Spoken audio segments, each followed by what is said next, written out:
Programme میں ایک بار پھر خوش آمدید. جاوید لطیف صاحب کچھ جواب دیجیے گا, اس لیے کیونکہ ایک بات تو طے ہے کہ لائن آف کنٹرول پر اس وقت حالات کشیدہ ضرور ہیں. ابھی آپ نے دیکھا ہے کہ جس طرح سے بھارتی فوج نے فائرنگ کی تھی اور اس پہ پاکستانی فوج کو جوابی فائرنگ میں پھر 9 جو بھارتی فوجی اہلکار ہیں ان کو وہ مارے گئے تھے, اور جس طرح سے یہ چیزیں ہیٹ اپ ہو رہی ہیں سرحد پر, تو موقع تو ہے ذرا نازک سا. دیکھیں امبر, دو چیزیں ہیں. پہلی بات تو یہ ہے کہ گنڈاپور صاحب میرے بھائی ہیں چھوٹے, اور میں بڑے ان کی جذبات کی قدر کرتا ہوں, کیونکہ اپنی جماعت کے ساتھ لائل ہیں, اپنے لیڈر کے ساتھ کھڑے ہیں جیسی بھی حالات ہیں. مگر اس کے باوجود میں کچھ حقیقت پسندی سے اگر بات کروں تو ان کو برا نہیں لگنا چاہیے. بات یہ ہے کہ یہ کہتے ہیں کہ ہم نے معیشت کو کسی حد تک سنبھالا ہے, استحکام آ گیا, استحکام آیا. اور جو پی ایم صاحب ہیں آج کے, وہ کہتے ہیں کہ ہم ترقی کی طرف لے کر گئے ہیں, معیشت کو بہتری کی طرف لے گئے ہیں.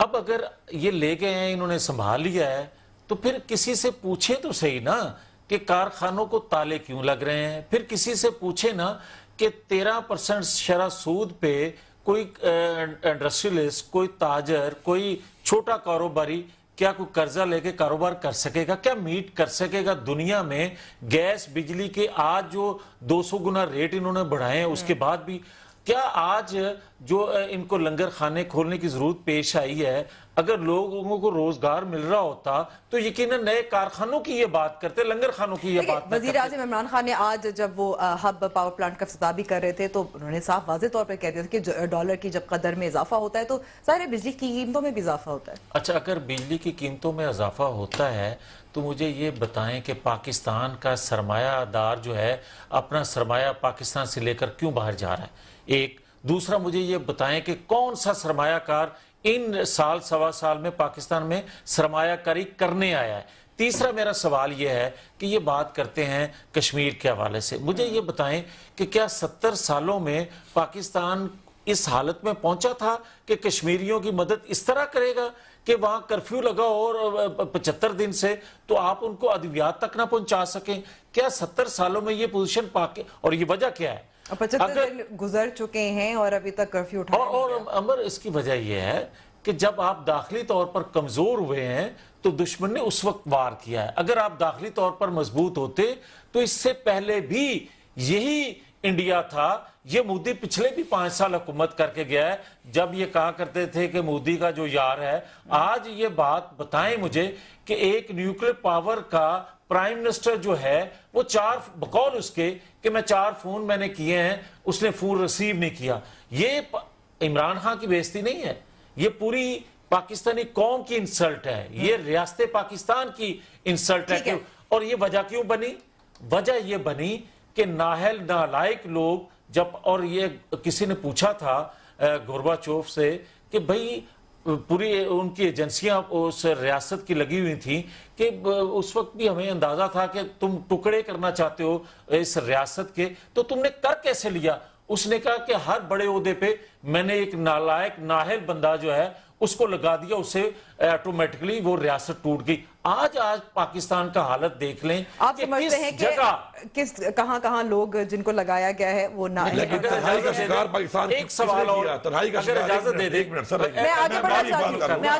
آپ الزام لگا لیتے ہیں, آپ الزام لگا لیتے ہیں, الزام کے بعد پھر آپ بیچ میں بریک دے دیتی ہیں, پھر مولانا کے دھرنے پہ چلی جاتی ہیں, پھر آتی ہیں. نہیں, یہ مولانا کا صرف پاکستان کو اس حالت میں لے کے کون گیا ہے؟ تنہائی کی طرف پاکستان کیوں گیا ہے؟ کیونکہ پچھلی حکومتوں کی غلط ڈپلومیسی. آج ہم دوبارہ مضبوط ہو رہے ہیں. ہمارے ساتھ کون کھڑا تھا آپ مجھے بتائیں؟ انہوں نے کہاں پہ حالات پہنچا دیے تھے؟ اس پہ باہر کی جگہوں میں انوالو ہو کر انہوں نے کیا کیا ہے؟ اگر اجازت دے دیں 1 سیکنڈ میں ان کو کہوں گا کہ آپ جو کہہ رہے ہو آپ سچ کہہ رہے ہو. میں صرف اتنا سوال کرتا ہوں کہ گروتھ ریٹ جو تھی جب ڈاکوؤں لٹیروں کی حکومت گئی تو اس وقت کیا تھی, آج کیا ہے؟ اس وقت بے روزگاری کا, مہنگائی کا عالم کیا تھا, آج کیا ہے؟ یار کسی غریب آدمی سے پوچھو تو صحیح, وہ اپنے گزر اوقات کر کیسے رہے. ایک گھر کا چولہا اگر وہ 400 روپیہ اس وقت گیس کا بل دیتا تھا, آج وہی 4000 دے رہے. اور اس کی آمدن ہو رہی ہے. وجہ کیا ہے؟ 26,000 ارب آپ نے قرضہ لے لیا ہے. آپ نے تباہی کی ہے. 26,000 ارب قرضہ لیا ہے آپ نے. اس کی وجہ یہ نہیں ہے. تو عوام سے نکلے گا نا. میں آپ کو یقین دلاتی ہوں، اب لوگ یہ نہیں کہتے کہ کس کی وجہ سے ہوا، آپ کہتے ہیں کہ دیکھیں جی ہمارے لوگ ہیں، ہم جانے تو ہمارے لوگ جانے، ٹینشن نہ لیں ان کی. ٹھیک ہے، پاکستانی قوم کو پتا ہے کہ عمران خان ان کے پاؤں پہ کھڑا کر رہا ہم ہے. اس پاکستان کا حصہ نہیں ہے. عمران خان ان کو پاؤں پہ کھڑا کر رہا ہے. قوم کو پتا ہے کہ اگلے سال جون میں آپ دیکھیں گی کہ مہنگائی بھی گر جائے گی، روزگار بھی کھل، سب کچھ ہو جائے گا. یہ تو پچھلے ہم سال سوا سال سے یار سن رہے ہیں. خدا کے لیے سر، ایک سال حکومت کو ہوا ہے، 14 مہینے حکومت کو نہیں ہوا نہیں، ہے. آپ تو کہتے تھے 30 ایڈوانس چل رہے ہو دن کیا؟ میں آ جائے گی. آپ تو کہتے تھے 6 ماہ میں تبدیلی آ جائے گی. اب سال سوا سال میں آ گئی. آپ 5 سال کا کہہ دو گے. آپ کو کیسے آئی ہے؟ نہیں، آپ 5 سال کا کہہ دو اب گے. سر سنیں نا، 90 دن میں کیسے آئے گی؟ پہلی بات تبدیلی کی 90 دن میں ہم لائیں وہی ہے کہ کوئی بھی اگر پیسہ لوٹنے کا سوچے گا نا اس وقت تو اس کے لیے ثبوت پڑا ہے کہ پرائم منسٹر. اچھا، میں پوری ذمہ داری سے یہ کہتا ہوں امین گنڈا پور صاحب، میری بات سن لیں نا، حوصلے سے سن لیں. ایک سیکنڈ حوصلے سے سن لیں. میں یہ کہتا ہوں کہ سال سوا سال، میں آن اوتھ یہ بات کہتا ہوں کہ اگر سال سوا سال میں کرپشن پہلے سے 2 گنا نہ بڑھی ہو تو مجھے جو چاہیں آپ سزا دیں. اب بہت سی باتیں آ ہر طبقے میں میں انہوت کہتا ہوں کہ عمران خان نہ خود چور ہے، انہیں کسی چور کو چھوڑتا ہے. آپ بتائیں کیا نواز شریف نے چوری نہیں کی؟ ہاں رکھو ہاتھ. میں حلفاً یہ بات کہتا ہوں کہ نواز شریف پر آج تک 1 روپیہ کرپشن کا نہ ثابت ہوا نہ ہو سکے گا. اس لیے نہیں کی. دوسرا بندہ بتاؤ. ایک نواز شریف پر الزام لگاتے ہو نا، دوسرا بندہ بتاؤ جس نے دیے ہیں پیسے آج تک 70 سالوں میں. آپ 35 سال کا ذکر کر رہے ہو نا نواز شریف کا، ایک بندہ بتا دو میں معافی مانگ کے اٹھوں گا کہ اس بندے سے، اس کمپنی سے کک بیک لیا ہے نواز شریف نے، میں ریزائن کر دوں گا اور معافی مانگ کے جاؤں گا قوم کے سامنے. مگر اگر آپ ثابت نہ کر سکو تو یہ تو الزامات 70 سالوں سے سیاستدانوں پر لگتے رہے. حسین شہید سور وردی پہ لگا، نون پہ لگا، نواز شریف پہ لگا. بھائی کون سی کدھر سے کی ہے آخر حسن نواز کے بعد جبلو کہ وہ کوئی تو ویٹر نہیں رکھے گا اپنے ہوٹل میں، تو شوکت عزیز 900 ارب کے فلیٹ میں رہ رہا ہے. کہاں سے کمایا پیسہ؟ کہاں سے کمایا پیسہ؟ یہ میں بھی بتا دوں. یہ بڑی اچھا سوال کیا انہوں نے. میں یہ کہتا ہوں کہ 1970 میں نواز شریف سیاست میں نہیں تھا. مجھے یہ بتائیں اس وقت اس کی فیملی کتنے کارخانوں کی مالک تھی، اور عمران خان اس وقت سائیکل پہ آیا کرتے تھے تو اس وقت وہ کتنے انڈسٹری کے مالک تھے جو آج لگژری لائف عمران خان صاحب گزار رہے ہیں؟ کیا اس وقت یہ عالم تھا اس کا؟ آپ کو کیا ایسے لوگ یہ عالم تھا اس کا؟ بات دیانتداری سے کریں آپ، بات اصول کی کریں. گفتگو آگے کہیں نہیں جائے گی. دیکھیں گفتگو آگے کیوں نہیں جا رہی نا، اتنی ڈٹائی سے جھوٹ بول رہے ہیں پوری قوم کے سامنے. نواز شریف جیسے بندے کو مطلب ہے کہ ایک بندہ بیٹھ کے ڈیفینڈ کر رہا ہے جو جیلوں میں اس وقت اربوں نہیں اربوں روپے کے کیسوں میں اندر ہوا پڑا ہے. عمر ایک سیکنڈ، اور پوری قوم سن رہی ہے، آپ بیٹھی ہنس رہی ہے. انہوں نے بات کر یار یہ تو مزاق ہے. میں کہتا ہوں 1970 میں نواز شریف کی مالی پوزیشن کیا تھی، عمران خان کی کیا تھی، یہ دونوں کی بتا دیں. اس وقت کتنے کارخانوں کے مالک تھا. جہانگیر ترین وہ لاہور میں وہ دکان میں یاد ہے اس کی میڈم، لاہور میں وہ دکان جہاں پہ وہ لوہے کی درانتی ہمارا ہے نا میاں شریف، ہمیں وہ یاد ہے. چلو راشد محمود سمرو صاحب، یہاں میں آپ سے سوال کرنا چاہتی ہوں، واپس میں دھرنے کی طرف آتی ہوں، مارچ کی طرف آتی ہوں اور کچھ کشمیر اور بھارت کی طرف آتی ہوں، کیونکہ تازہ الزامات جو لگ رہے ہیں مولانا فضل الرحمان کے حوالے سے، وہ چاہے وزیر ہوں علی محمد صاحب، چاہے شاہ محمود قریشی صاحب، وہ کہہ رہے ہیں کہ ایسا لگتا ہے کہ مارچ میں بھارت بھی کچھ انتشار پھیلانے کی کوشش کر رہا ہے پاکستان میں، اور شاید مارچ کے ذریعے. اور حوالہ کیا دے رہے ہیں؟ وہ یہ دے رہے ہیں کہ 2013 کی ایک تصویر جو گردش کری ہے سوشل میڈیا میں، جس میں ایک تھنک ٹینک ہے جس کا نام ہے وویکانندا انٹرنیشنل فاؤنڈیشن کانفرنس. مولانا صاحب وہاں بیٹھے ہوئے ہیں اجیت دووال کے ساتھ، اور جمعیت علماء ہند کے ایک رہنما بھی وہاں موجود ہیں. کیا دفاع کریں گے؟ کیونکہ یہ اب گردش کر رہی ہے تصویر اور سوال اٹھائے جا رہے ہیں. امبر، شکر ہے کہ آپ کو یہ یاد آیا کہ میں بھی آپ کے ساتھ اس پروگرام میں شامل ہوں. میں اس پر آپ کا شکریہ ادا کرتا ہوں. موقع نہیں دے رہے تھے. جہاں تک بات ہوئی یہاں پر 3 چیزیں کی گئی. پہلی بات یہ کہ چائنا کے پرائم منسٹر نے کہا کہ عمران جیسا کوئی بہترین لیڈر نہیں ہے. تو یونائٹڈ نیشن میں آپ نے دیکھ لیا کہ ہمیں 13 اور 14 بندے نہیں ملے کہ کشمیر پر ہم ریکوزیشن ڈال دیتے. اگر اتنا ہی پاپولر لیڈر تھا تو پھر یونائٹڈ نیشن میں کم سے کم چائنا آپ کو ریکوزیشن کے لیے کوئی ووٹ دے دیتا. دوسری بات یہ کی کہ انہوں نے فرمایا کہ عوام جانے اور ہم جانے، تو عوام سے مراد شاید پی ٹی آئی کے ورکر انہوں نے لے لیا ہے۔ پاکستان کے عوام سے وہ تاجر بھی مراد ہیں جو اس وقت مظاہرے کر رہے ہیں، انجینئرز مراد ہیں، ڈاکٹرز مراد ہیں، اپوزیشن کی تمام جماعتیں اور ان کے کارکن بھی مراد ہیں۔ پھر انہوں نے کہا کہ جی عمران خان چور نہیں ہے۔ عمران خان صاحب چور نہیں ہے، لیکن چائنا کے اندر انہوں نے کہا کہ میرا دل کر رہا ہے کہ میں 500 آدمیوں کو جیل میں ڈال دوں، تو اگر ان چوروں کی لسٹ بنانا شروع کر دیں گی تو جن کو انہوں نے چور کہا تھا ان کی کیبنٹ کے 400 سے زائد ممبران اس وقت عمران خان صاحب کی کابینہ کے ممبر ہیں۔ اور پھر یہ کہہ رہے ہیں کہ جی نواز شریف نے لندن میں کہاں سے فلیٹ لے لیا۔ کرکٹ تو پاکستان کے بہت سارے کھلاڑیوں نے کھیلی تھی، کسی اور کرکٹر اور کیپٹن کا کوئی بنی گالا کے اندر اتنا بڑا بنگلہ ذرا ہمیں دکھا دیں، کسی اور کرکٹ کھیلنے سے اگر اتنا بڑا بنی گالا کے اندر انہوں نے بنگلہ لیا ہو۔ جہاں تک آپ نے بات کی مولانا فضل الرحمان صاحب کی کہ انہوں نے ہندوستان کے ایک بندے سے ملاقات کی اور اس کو دیکھیں ان کو کوئی ایشو نہیں مل رہا اجیت دوال کے ساتھ، جی ان کو کوئی ایشو نہیں مل رہا ہمارے اوپر الزام لگانے کے لیے۔ اب ہمیں پی ٹی آئی سے محب الوطنی کے سرٹیفکیٹ لینے پڑیں گے۔ پارلیمنٹ کے اندر ہم اوت اٹھاتے ہیں کہ اس ملک کے ساتھ، اس آئین کے ساتھ وفادار رہیں گے، اس پر جو ہے ہمیں کسی کے اس کی ضرورت نہیں ہے۔ یہ میں موبائل آپ کو دکھا رہا ہوں، وہی اجیت وال سے پاکستان کا 3 اسٹار حاضر سروس جنرل ناصر جنجوعہ ملاقات کر رہا ہے۔ کیا 3 اسٹار جنرل پر بھی آپ یہ الزام لگائیں گے کہ وہ غدار ہے، وہ اس ملک کا جو ہے وہ وفادار نہیں ہے؟ 3 اسٹار مولانا فضل الرحمان صاحب، مولانا فضل الرحمان صاحب پارلیمنٹ ممبر کے طور پر گئے، جانے سے پہلے بھی پاکستان کے اداروں کو اعتماد میں لے کے گئے، واپس آنے کے بعد بھی انہوں نے حکومت پاکستان اور پاکستان کے اداروں کو اعتماد میں لیا، جاتے ہوئے بھی بریفنگ لی اور واپسی پر بھی بریفنگ دی ہے۔ ہمیں کوئی پاکستان سے غداری کے اور وفاداری کے سرٹیفکیٹ نہ دے۔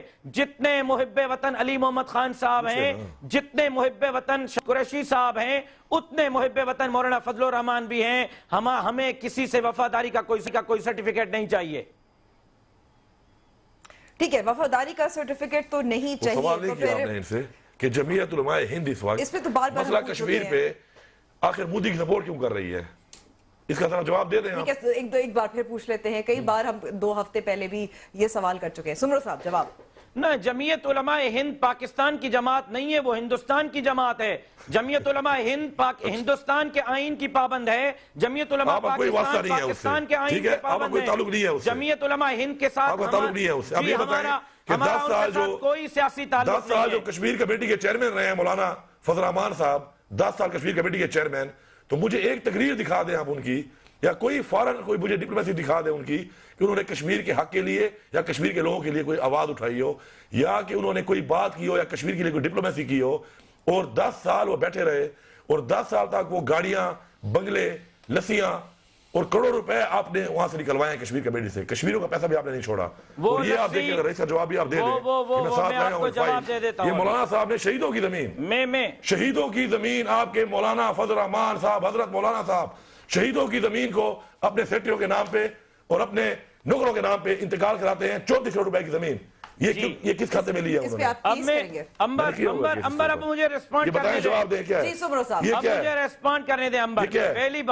پہلی بات کشمیر کمیٹی میں جب تک مولانا فضل الرحمان تھا آپ کو کشمیر بیچنے کی جرت نہیں ہوئی، آپ نے اس کو نکالا ہی اس لیے کہ آپ کو کشمیر کا سودا کرنا تھا۔ جہاں تک آپ نے کہا مولانا نے لسی پی ہے تو وہ گنڈا پوری شہد پینے سے لسی پینا اچھا ہے، اور آپ نے کہا کہ مولانا نے زمینیں الاٹ کروائی ہیں تو زمینوں کے لیے کشمیریوں کے پیسوں پہ لسی پینا اچھا ہے، ٹھیک ہے، چلے اچھی بات ہے۔ مجھے جواب پورا کرنے دیں، آپ درمیان میں نہ بولیں، اپنے وقت پر بولیں، مجھے جواب پورا کرنے دیں۔ ابھی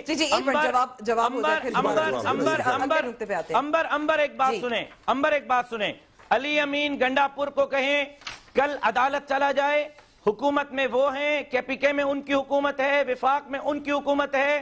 آج میں آن ایئر پوری ملک اور پورا قوم سن رہا ہے، ان کو کہہ رہا ہوں کہ یہ زمینوں کا کیس ثابت کر دیں, ہم آزادی مارچ ختم کر دیں گے. آزادی مارچ نہیں ہوگا. مولانا فضل الرحمان یہ ثابت پڑے ہوئے ڈاکومنٹ پڑے ہیں سامنے. ہو بھائی عدالت چلو جائیں, کہاں عمر نے بیٹھے ہو؟ فیصلہ نہیں کرنا ہے, عدالت نے کرنا ہے. شاید یاد آ رہی ہے کہ خود تو شاید نہیں بھی ہوئی آپ نے. عدالت میں ہمیں گھسیٹیں. یہ ڈاکومنٹ کیا کہہ رہے ہیں؟ آپ عدالت کا نوٹس سوال یہ ہے علی صاحب, آپ عدالت سے نوٹس بھجوائیں, ثابت کر دیں 1 ایکڑ زمین, ہم آزادی میں مارچ ڈاکومنٹ نہیں لے کے جا رہا ہوں, میں کریں نے گے. نوٹس دیا ہوا ہے, اس کے بعد میں جا رہا ہوں. ٹھیک ہے سمرو صاحب, میں یہاں میں ثابت کروں گا. علی صاحب سے یہ اس حوالے سے پوچھنا چاہتی ہوں, تو آپ کیس لے کر جا چکے ہیں یا لے کر جا رہے ہیں؟ یہ فیڈرل گورنمنٹ کا کیس تھا, اسی لیے مولانا جو ہے وہ نواز شریف کی جھولی میں بیٹھا ہوا تھا کہ یہ زمین پروونشل گورنمنٹ کی زمین تھی, اور یہ جب پروونشل گورنمنٹ کی زمین شہیدوں کو دی گئی ہے, یہ اسلام کی بات کون کرتے سے ہیں. شہیدوں؟ شہیدوں کا کو دی ذکر گئی بھی زمین کریں. میں.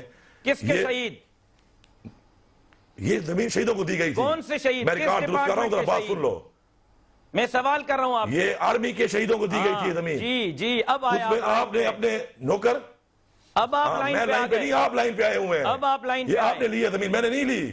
جی میں وہی کہہ رہا ہوں, کس کے شہید؟ آپ نے اپنے سیکٹری, مولانا کا سیکٹری اور مولانا کا نام لے نوکر, لیں اس اور سیکٹری دوانی کا. کا قدر, اس کا نوکر, نام لے لیں. اس کے نام پہ جو 1200 کنال زمین آپ نے لی ہے, نام لیں. کس کھاتے میں لی ہے, اور آپ کے نام پہ سیکٹری انتقال کا پڑا ہوا ہے نام یہاں پہ, آپ کہہ رہے ہیں نہیں لی. سیکٹری کا نام لیں. کس کا نام لوں؟ سیکٹری کس کا کا نام لوں؟ اشرف علی نام لکھا ہوا ہے اس میں. اور آگے لکھا ہوا ہوگا, آگے لکھا ہوا ہوگا with the recommendation of JHQ. یہ نہیں لکھا ہوگا with the recommendation of مولانا فضل الرحمان. اگر with the recommendation of JHQ نہ لکھا ہوا ہو پھر بھی آزادی مارچ نہیں وے لکھا آف ہوا, ہے. عطیہ دیا ہے, کیونکہ پتہ نہیں یہ کون سی کس جنگ کی کا شہید ہے, recommendation کے ساتھ؟ کون سی جنگ کا غازی ہے. کس کی یہ اشرف علی ریکمنڈیشن مولانا کے صاحب کا ساتھ؟ سیکٹری اور اشرف علی رمضان ہے مولانا صاحب کون؟ کا میں تو ڈرائیور. کسی اشرف علی, مولانا فضل الرحمان کا کوئی اشرف علی آپ مجھے بھی سیکرٹری نہیں نہیں جانتے, ہے. مولانا کو رہا ہے, آپ کے سیکٹری کو بھی نہیں جانتے اشرف علی کو, آپ تو باپ آرام سے بیٹھ جائیں. پہلے یہ تو ثابت کریں کہ مولانا کا اشرف علی کون سا سیکرٹری ہے. ثابت یہ کیا دکھا رہا ہوں یار, یہ عدالت لے جاؤ, یہ میں کل کمال کے عدالت لے ڈاکومنٹ جاؤ. ہے, کوئی میرے نہیں ہے. کیوں رکے ہوئے ہو؟ عدالت لے جاؤ. جا رہا ہوں بھائی, اس لیے تم لوگ دھرنے دے رہے ہو. تمہیں پتہ ہے کہ یہ ڈاکومنٹ کے بعد درانی بھی جیل جا رہا ہے, مولانا بھی جیل جا رہا ہے, تمہارا غلام علی بھی جیل جا رہا ہے, سارے جیل جائیں گے. جی اب تمہیں پتہ چل چکا ہے, تم دھرنے دے کے ملک پہ شام ملا رہے ہو. وقت بہت تھوڑا رہ گیا ہے. جاوید لطیف صاحب